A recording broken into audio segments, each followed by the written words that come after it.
Em nome do Pai, do Filho, do Espírito Santo. Amém. Vamos para o nosso terceiro dia de retiro? Que alegria você que perseverou até aqui. Olha que bênção. Perseverar. Manter-se fiel, constante. Que alegria, viu? Bendito seja Deus. No dia de hoje nós somos convidadas a entrar em um tempo de oração profunda. Entrega confiante ao Senhor. Até aqui nós fomos fazendo um caminho de conhecimento. Chegou o dia de rezar, de entregar. Nosso retiro ele é contínuo.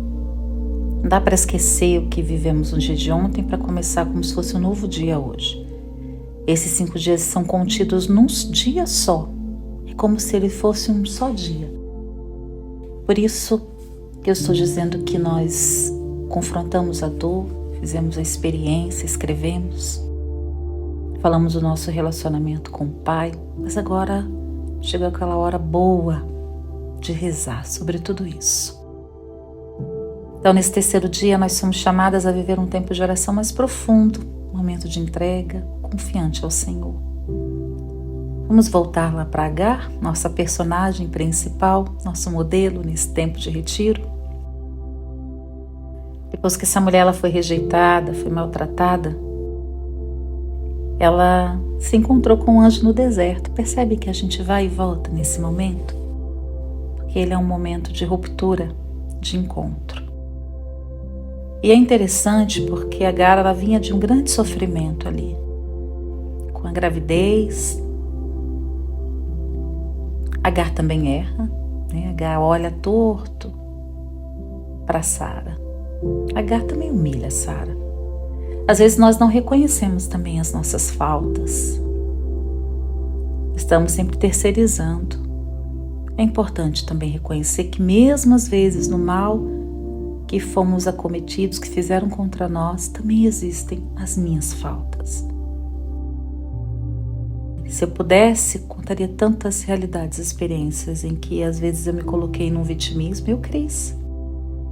Mas quando eu olhava com sinceridade para aquela situação, eu via também onde estavam as minhas fragilidades ali. Mas enfim, é naquele momento que Agar escuta uma ordem inesperada, porque o anjo podia dizer para ela: tá bom, Agar, eu vi teu sofrimento, sai daí, vai embora, eu vou com você. Estamos falando do primeiro encontro. No primeiro momento de deserto de Agar. E o anjo vai dizer para Agar: volta, Agar, volta lá para Sara. Será que foi fácil voltar para aquele lugar de dor? Não foi nada fácil.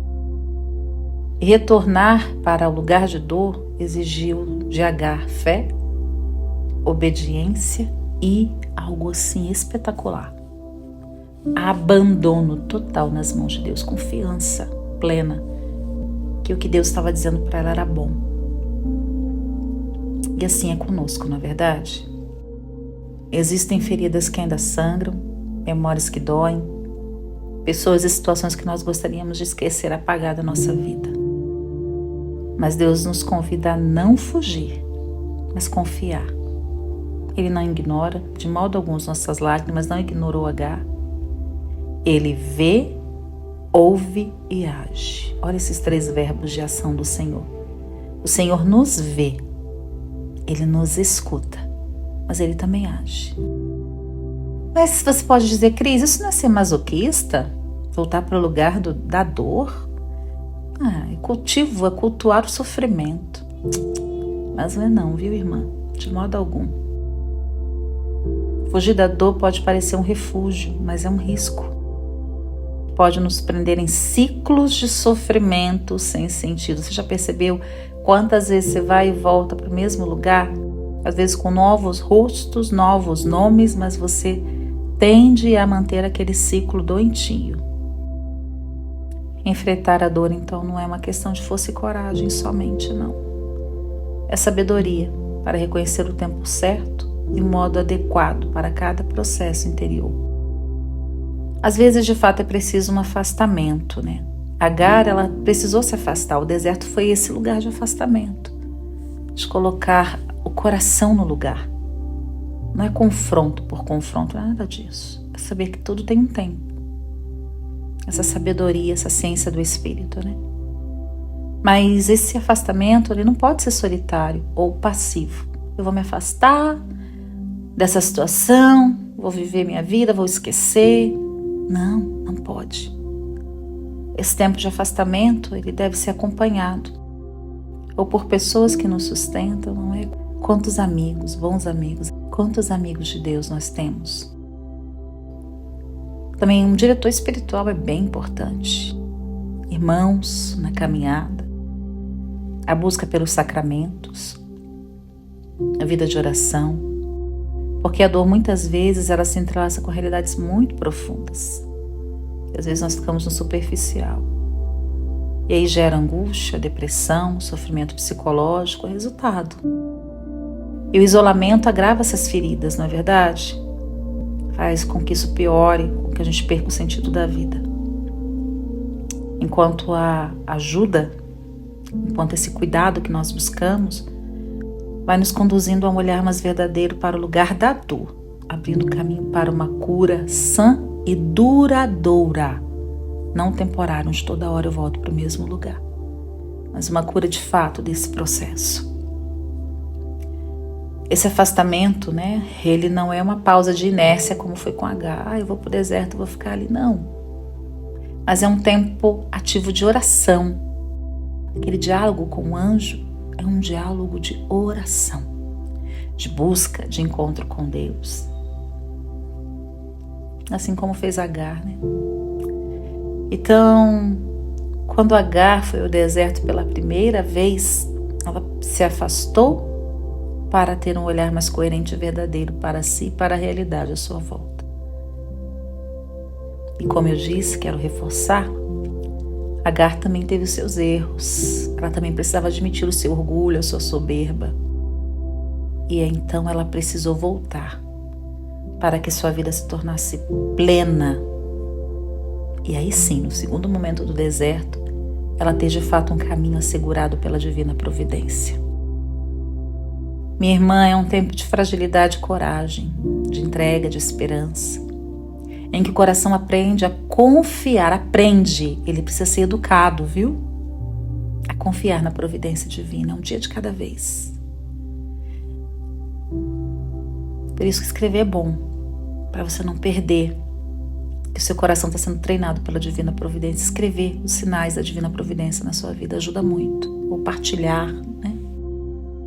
Então, mesmo quando a estrada parece longa e árida, nossa escola, ela precisa ser permanente.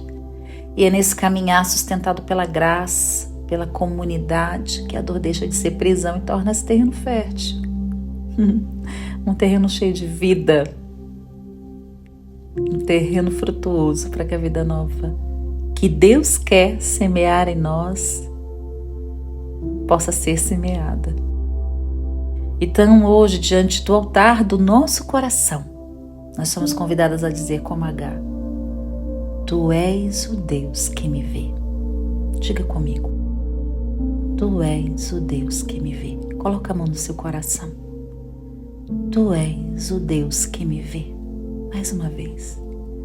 Tu és o Deus que me vê.